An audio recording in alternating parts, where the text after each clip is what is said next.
The struggle in Lebanon is not about domestic politics. It is about domestic politics as part of a much larger regional picture. Is Lebanon still an Arab state in the core of the Sunni Arab world?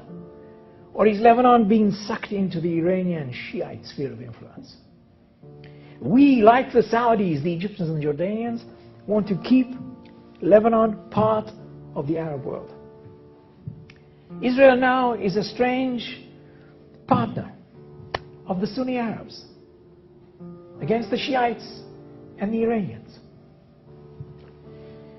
But this alliance that we have with Egypt, Saudi Arabia and Jordan against Iran and Shiite influence is an alliance that I call an alliance of anxiety. The Saudis, the Egyptians and the Jordanians are not nearly as confident as the Iranians and Hezbollah are about the future. Listen to how Ahmadinejad speaks. Listen to Nasrallah. This air, this aura of self-assurance. Time is on our side. This is Shiite time. The Sunnis are in retreat. And they are hardly as confident and self-assured as the Iranians and their allies are. So Israel's allies in this regard, as I say, an alliance of anxiety, a rather weak reed. They can rely on Israel to stand up to Iran, I think a lot more than Israel can rely on them to do the same. סגן שר החוץ דני אילון לחץ את ידו של הנסיך הסעודי טורקי אל-פייסל במהלך כנס ביטחון שהתקיים במינכן שבגרמניה. אילון התנגד לפיצול הפאנל נוכח הטענה כי הנסיך הסעודי סירב לשבת עמו בפאנל, וכך נולדה לחיצת היד הדרמטית. Well, since Mr. Turki Al-Faisal called into question my integrity, then I would offer something which is very simple. If indeed it wasn't him who objected to my being here together with him, I would welcome him to shake my outstretched hand right here. And if it's too difficult for you to come up here, I will come down to you. Would you be willing to do that?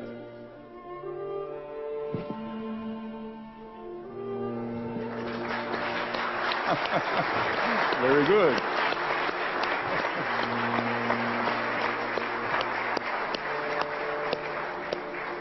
There is a chance, there is a chance. Good, I'm very glad.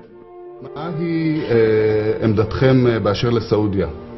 האם היחסים שלכם עם סעודיה השתפרו והאם יש שיתוף פעולה בין המדינות? יש לנו הרבה אינטרסים משותפים שאנחנו יכולים לקדם אותם בכלכלה, במדיניות, בתפיסות אזוריות. אני גם מאמין שסעודיה רואה כמונו שיש סכנה גדולה מאוד מהתפשטות הטרור על ידי גורמים קיצוניים. ואני מצפה שהמשטר הסעודי, כמו משטרים אחרים, יפעלו נגד כוחות מסוכנים אלה. No wonder that none other than David Ben-Gurion and Moshe Sharet Chertok met senior Saudi advisors in London in the 30s of the last century, seeking in vain a dialogue. Ben-Gurion told Hafiz Wahaba, a senior royal court advisor, an Egyptian by the way, all the court advisors of the Ibn Saud were non-Saudis, for reasons I'm sure you will understand, that only King Ibn Saud was capable of effecting a historic rapprochement between the Arabs and the Jews of Palestine. This is what Ben-Gurion said to Wahaba. In fact, ladies and gentlemen, the Saudis never really helped the Palestinian Arab population in Palestine, either with financial aid, and they have a few finances at their disposal, as you might guess, or significant military support. Successive Saudi peace plans culminated in the Saudi initiative of Crown Prince, now King Abdullah, promoting a permanent settlement of the Israeli-Palestinian conflict. And may I remind you that the original Saudi plan made no mention at all of the Arab refugee issue. I wonder why. This was realpolitik in its purest form. Less than a month ago, Prince Salman, the Crown Prince of Saudi Arabia, stated publicly that the policy of the realm in the Middle East could be summed up in two words: security and stability. Security within, and stability without.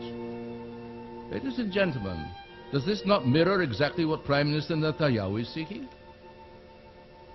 Kahanov reveals in his book that during the Second World War, two Saudi princes, both kings of King Ibn Saud, the founder of the dynasty, were treated in Hadassah Hospital on Mount Scopus. One, Prince Mansour, later became the first Minister of Defense of the kingdom. The second wrote a glowing letter of thanks to the hospital on Royal House official news notepaper, praising the treatment he received from the doctors and nurses at the time. His name was Fahd, who later became king in 1985 and was the immediate predecessor of the current monarch who mounted the throne in 2002. Now, none of these two medical patients could have gone to Hadassah without the express approval of Ibn Saud. There are numerous items in the book proving that the Saudis never supported the Palestinian cause with money or arms. Ibn Saud viewed the Palestinian national movements as potential threats to stability in the region. And King Abdallah of today now seeks a swift end to the Palestinian problem as he accepts Israel's legitimacy.